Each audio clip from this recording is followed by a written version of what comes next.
relax.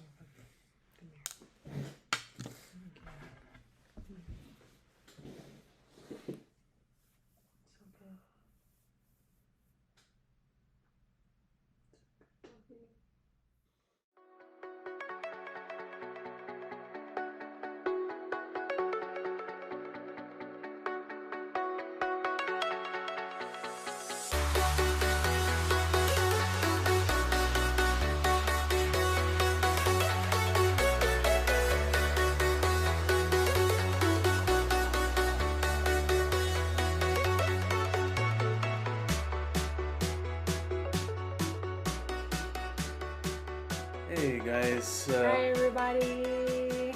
Hi Reba fam. welcome to Life with the Rebas. Well, I'm gonna be the first to start this time. As to why we've been off the grid lately. Recently, just a couple weeks ago, my cousin Jeremy, he passed away April 3rd. So that's one of the things that have transpired. Been pretty, it's been hard, trying to cope with his death. All these years I could have, give him a call or even went to visit him and his family, and I should have never let all those years gone by. It's one of my biggest regrets. I'm here thinking he's gonna, live a long, happy life, and I'd have all the time in the world to see him and talk to him. And it's just been rough trying to heal from his unexpected death. I just wish I had the time to just give him a call.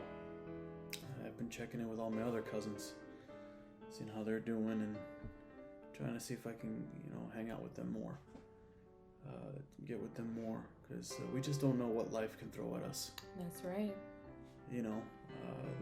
Him passing away was a real curveball. So it's been hard, and going to his funeral was especially hard. I just wish I could. Sometimes I just wish I could see him one last time to say, "Hey, bro, I love you, and I know we haven't spoken in a while, but I just want to let you know that, and be able to say goodbye, properly to him." Basically, that's part of what's been transpiring. My wife just recently got promoted to from CNA to monitor tech, so that's I think that's a my bit of good story news. to tell, actually. Well, then you tell the story then. But no, I was just letting you say your truth, and just allowing you to be vulnerable. And I know this can't be easy, to lose somebody close to you and somebody that you love. So I really was just supporting you so you can speak your truth and how you feel, and to let our viewers know that, as the title mentioned, the reason that we've been missing in action is just there's a lot that has taken place in these past couple of weeks, and some are good, but some was definitely horrible. I've watched you over these past weeks just break down in a way I'm not even used to, because I'm always used to you being the one, like, you're a rock. You're our rock, and these past couple of weeks I had to be your rock, because I've watched you. Trust me, you really, like, this family member really meant a lot to you, and I saw that. Yes, he did. He still does. Yeah, and so when you take a hit like that, I take a hit like that, because I love you, and I don't want to see you sad like that. And now I kind of know what it feels like to feel helpless, because there's nothing I can do to make it better, or to make you feel better, or to make the pain go away. There's nothing I could do. And the regret and just everything like that. There's nothing I could do with that, the only thing I could do was to give you my support. And it was hard for me because he lost his cousin. We lost a cousin because it's a hit for the family. So we lost a cousin. I never got the opportunity to actually meet him in person before he passed, but they grew up together and they're very close. He always is talking about his cousin Jeremy. And so I know still it hasn't really settled in yet for him because this was very recent. And also, one of the reasons we've been missing in action, as I said, the atmosphere was just kind of, dreary because of that. I celebrated my birthday on the 10th, and that was the day of the showing of his cousin. Yeah, it was the date of his funeral. It's the memorial. It was the memorial that day, right? Yeah, it was his memorial. It was the same day I had to drive up to Stuart, Florida to see him and say my goodbyes one last time. The problem is he can't say them back. He was, every time I saw him, every time that I did see him, and I haven't seen him in some years, was when he was always happy to see me. He was like, yo, what's up, cuz? How's it going, man? How you doing?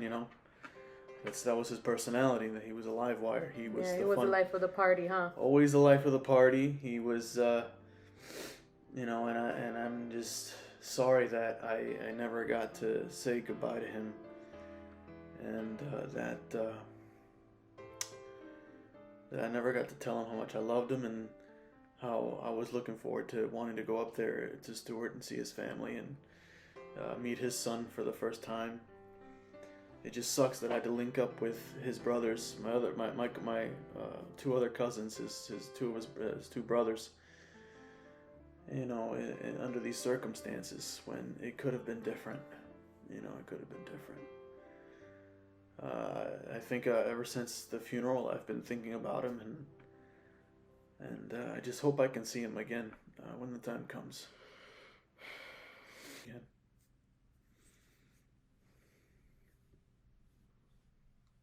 It'll be okay, Bob. Okay? You're gonna get through this. We're gonna get through this as a family. Alright? Out of the three brothers, he was the one I was really, closest to, despite not having spoken in a while, And, man, I just, as the years passed, I just wish I had those opportunities to actually really chill with my cousin and do things with him and have fun with him, and him and my other cousins. It just really sucks.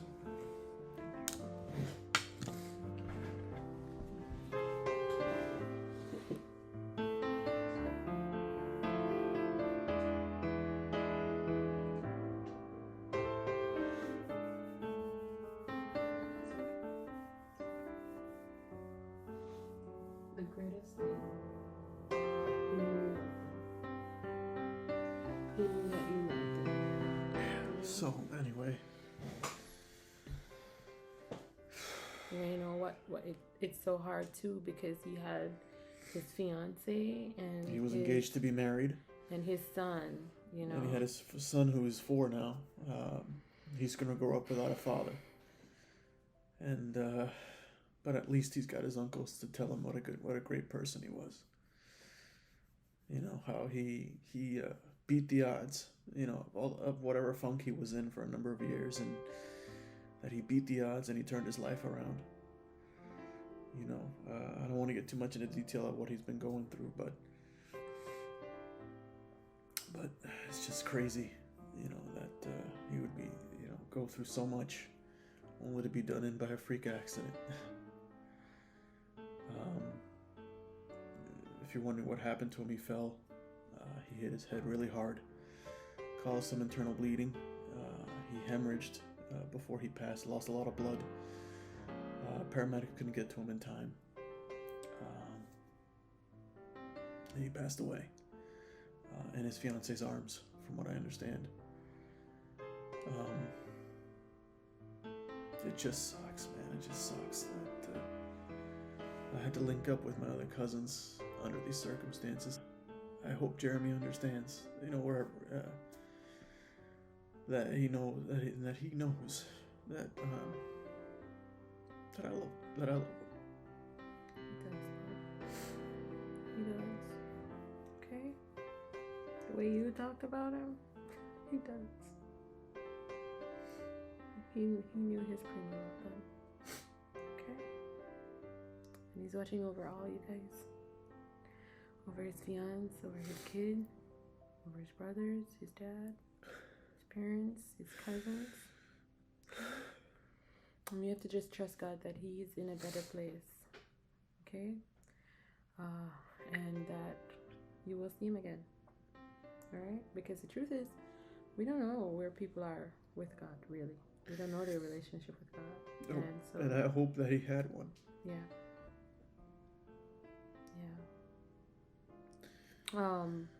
So it's really been a hard time for the family. There's just so much going on. There's been so much going on, and he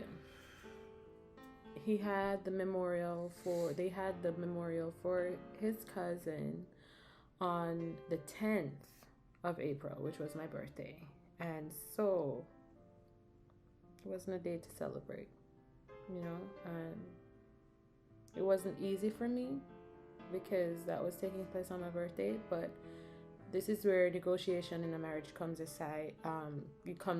and I had to put my feelings aside and to understand that he's going through a very hard time.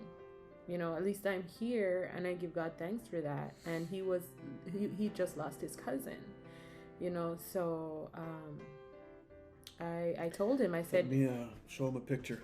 Sure. I want to know what he looks like. Yeah, so I told him, I said, listen, you have to go up there, because it's kind of a drive. It's a drive from where we live to where his cousin. My cousin George, his dad, my second cousin, he sent me, this is my cousin Jeremy. May God bless his soul. May God keep his soul until I can see him again.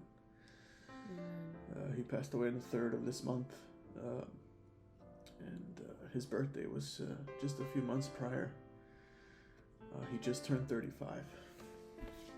He's young. 2 years younger than me, and it's especially hard hitting for his dad, his two brothers, my other cousins, and So guys, we ask that, if you're watching this, just remember our family, but mainly his family in your prayer. And when I say his family, his dad, and his brothers, his child, just remember to continue to lift them up as they go through this. So, this is where compromise comes in a marriage. I couldn't make the 10th about me, even though it was my birthday when this was happening. It's bittersweet. It was very bittersweet, because here I was celebrating another year of life, and my husband just lost somebody, and now my birthday is going to be a reminder of that. So it's really painful, but also the takeaway is that we have to cherish the people who are in our lives. Yeah. We have to make memories with the people who are in our lives. And most importantly, we have to have a relationship with God, because we know that this life is not permanent. No, it's not. It's not. So with that, I also want to encourage our subscribers and us too. As we encourage you, we encourage ourselves to, get closer to our family. Get closer to our family members. We shouldn't be meeting up when somebody passed, Right. We shouldn't. This is not how we should bring a family together. Right. We should never ever take a death to bring family together. It Right. shouldn't. It's tragic that it would have to work. That it would work out that way. Right. The same thing was happening in my family, because I recently lost my uncle too. So I mean, guys, it's just a lot. A lot has been going on, right? And it feels so hard to celebrate when those victories come, even though we try to, but there's just so much going on. So I lost my uncle recently as well. And I was like, this shouldn't be the way we meet up as a family. So what I did about that, because I'm not a person who just like, to talk, I like to find solutions. So what I did is I formed a family group for us. And I said, okay, in memory of my uncle, your dad, your uncle, whoever in the family, I'm building this group so that we can always be in touch with each other, so that we don't lose touch, and then we are in touch when one of us leaves this earth. Then we're like, oh hey, we gotta go do this, we gotta go do that. No, family should stay in touch, because at the end